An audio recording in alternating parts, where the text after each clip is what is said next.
அப்படின்னு சொன்னா மத்திய எழுதின சுவிசேஷ புத்தகம் 18ஆம் அதிகாரம் அதனுடைய 7ஆம் வசனத்தை நாம் வாசிக்க கேட்போம். மத்திய எழுதின சுவிசேஷ புத்தகம் 18ஆம் அதிகாரம் அதனுடைய 7ஆம் வசனத்தை நாம் வாசிக்க கேட்போம்.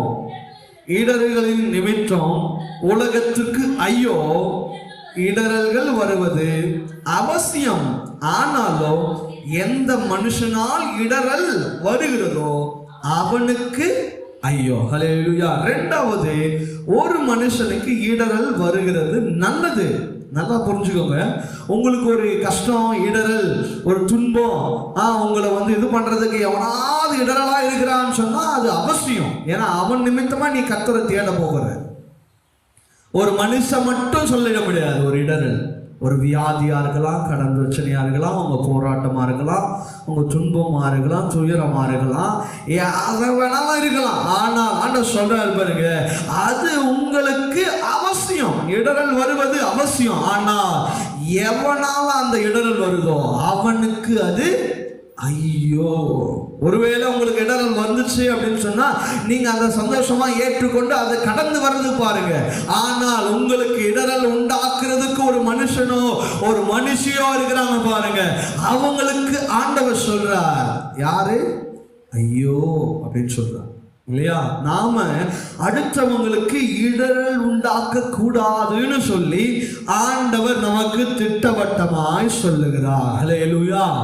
அப்போ நமக்கு நம்முடைய வாழ்க்கையில ஒரு சில இடரல்கள் வருகிறது அப்படின்னு சொன்னா அது நல்லது, ஏற்றுக்கொள்ளுங்க.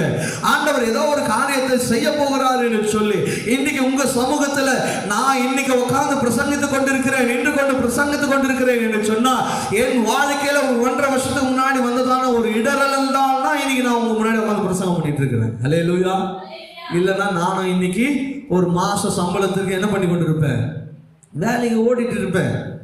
ஆனால் ஆண்டவர் எனக்கு அந்த இடரலை என் வாழ்க்கையில அனுமதிச்சதுனால அதை நான் என்ன பண்ணேன், ஏற்றுக்கொண்டேன் வாழ்க்கையில. ஹல்லேலூயா.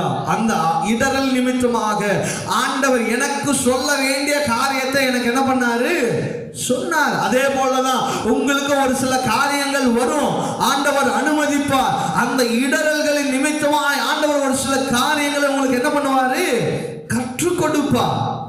அந்த இடரல்களால ஐயோ இது வந்துருச்சே, இது ஐயோ என் வாழ்க்கையை காலி பண்ணிடுமா, அவ்வளவுதானா, இவங்க வந்துட்டாங்களே அவங்க வந்துட்டாங்களே, இல்ல, அந்த இடரல் நிமித்தமாக தான் கர்த்தர் உங்களை உயர்த்த போகிறார். ஹல்லேலூயா. உங்களுக்கு வந்திருக்கிற அந்த வியாதியினால தான் கர்த்தர் உங்களை உயர்த்த போகிறார். ஏன் ஆண்டவர் அந்த வியாதி